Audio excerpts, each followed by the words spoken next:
Assalamu alaikum everyone and welcome. I'm Amal and today I'm taking you inside two of Dublin's most stunning and historic shopping destinations.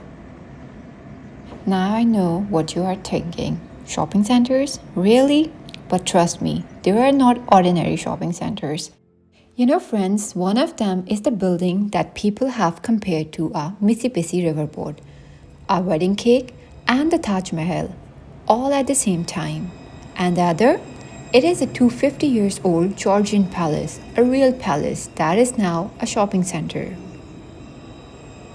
And behind both of them, incredible stories, history, architecture, drama, and yes, a very dark secret about the ground we are standing on.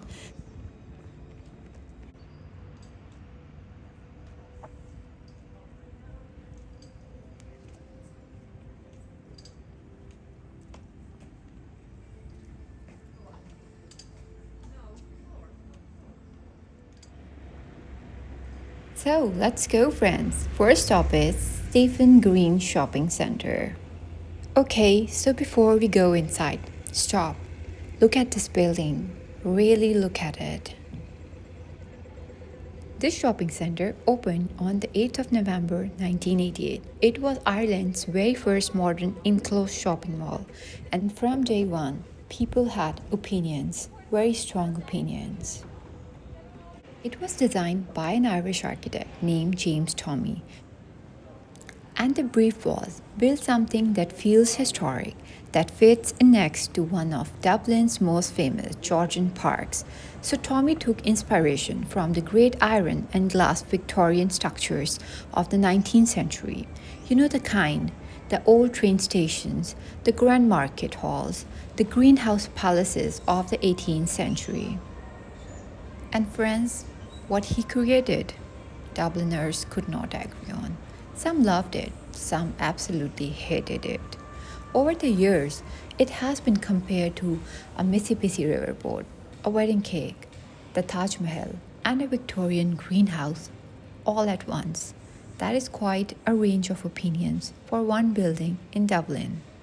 Facades, multiple layer of ornate with decorative ironwork, with scrolling floral designs inspired by 19th century French ironwork. Behind them, there are glass bays. The whole thing is covered in this lace like second skin of iron. It's bold, it's dramatic, it's not shy. You know what, friends? Before this mall was built, this site was actually home to the famous Dandelion Market, an open-air alternative market that ran through the 1970s, with stalls selling everything from records to handmade craft. The same ground where people were once executed then became a market where music was born, and then became a mall. History truly never stops moving. You can see the glass dome. That is the crown of the whole building. It floods the inside with natural light. That atrium, natural light pouring in form of above across 3 levels of shops. This is what made Stephen's Green Shopping Centre special from the very first day it opened. The whole interior was designed as an indoor street, light, plants, open space, so that stepping inside still felt like being part of the city. So friends, this is the most talked about feature of the whole building.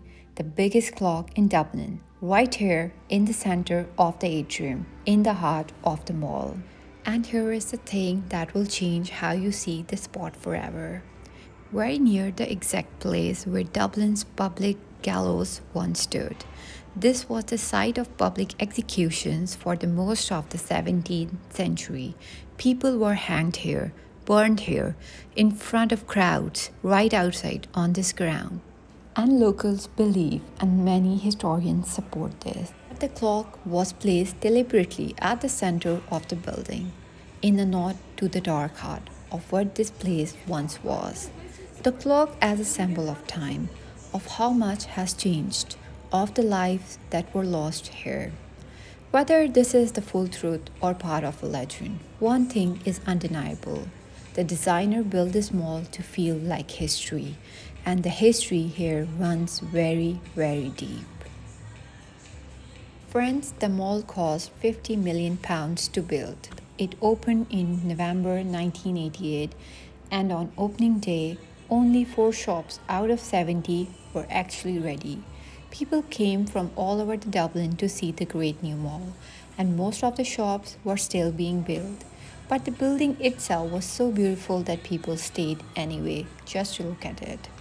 Today, it has over 100 stores on 3 levels, escalators, glass elevators, restaurants, and that iconic dome watching over all of it.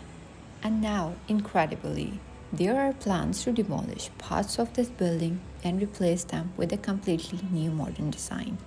Thousands of Dubliners have signed petitions to save it because this building, love it or hate it, is part of Dublin's identity now. And once it is gone, it is gone.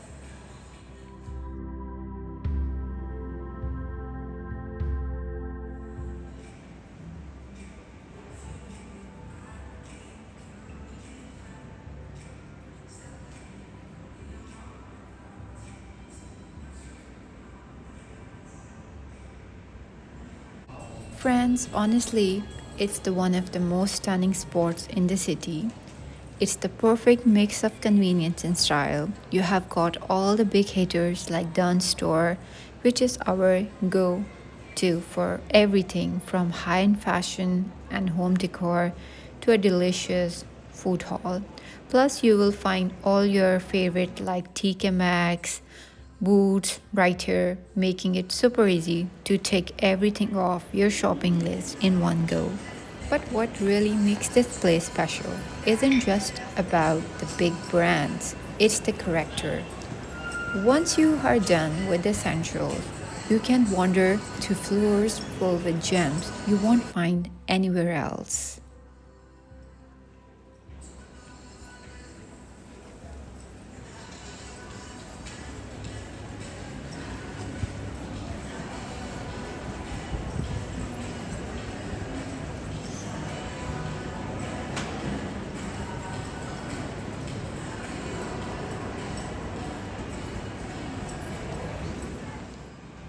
So we are walking now from Stephen's Green Shopping Centre up to Grafton Street, the beating heart of Dublin's shopping. And just off here, down South William Street, is our second destination.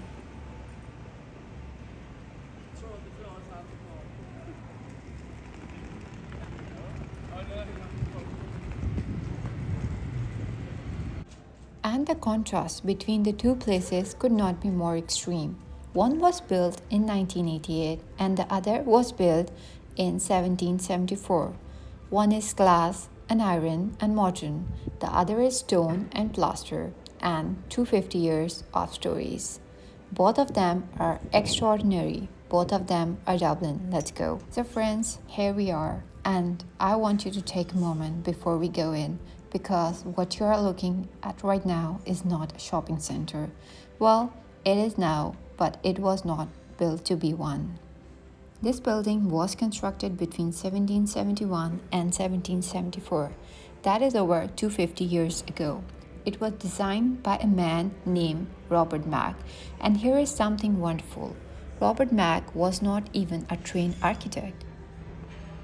He was a stonemason, and yet he created what was described at the time as the third finest private house in Dublin. It was built for Richard Wingsfield, the third Viscount Powerscourt, a member of the Irish House of Lords and an extremely wealthy and powerful man. He used granite, quarried from his own vast estate in County Wicklow, to build it. He spared absolutely no expense. And why did he need a townhouse in Dublin? Because during the Parliament season, when the Irish Parliament was sitting, all the lords and nobles had to be in the city, and Richard Wingfield and his wife, Lady Amelia, wanted to entertain properly and lavishly. This house was essentially their party palace. So this is what is called Palladian architecture, inspired by the Italian Renaissance architect Andrea Palladio. It's symmetrical, grand, elegant, more like a country estate than a city house. So friends, the first thing you see when you step inside the central atrium, this was originally the open courtyard at the back of the mansion. In 1978, when this building was converted into a shopping center, they glassed over that courtyard and created this beautiful covered space. That conversion took years of careful expert work to preserve the original building while transforming it. So friends, look at the stairs, the woodwork. This is the original mahogany central staircase. The plasterwork on the ceilings, on the ground floor and the landing area, you will see the Rococo style of plastering. But then when you go upstairs, it changes. The room above uses the neoclassical style, more refined, more restrained, straighter lines, Greek and Roman motifs. And friends, you can literally see the transition from one artistic age to another, Rococo to neoclassical, under one roof. Students of architecture come from all over the world to study this building for exactly that reason. It is a textbook in one stone and plaster. And now, what fills this historic space today?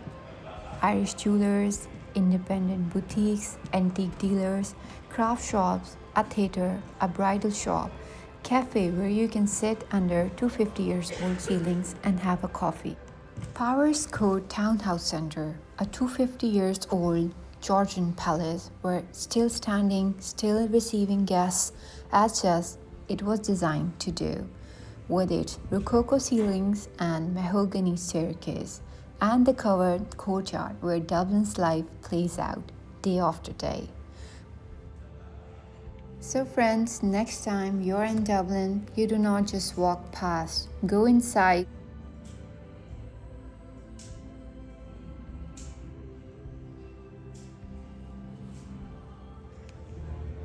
If you enjoyed this video, please give it a like, share it with someone who loves history or architecture, and subscribe for more walks, more stories, and more of this beautiful city. See you in the next video. Take care. Bye bye.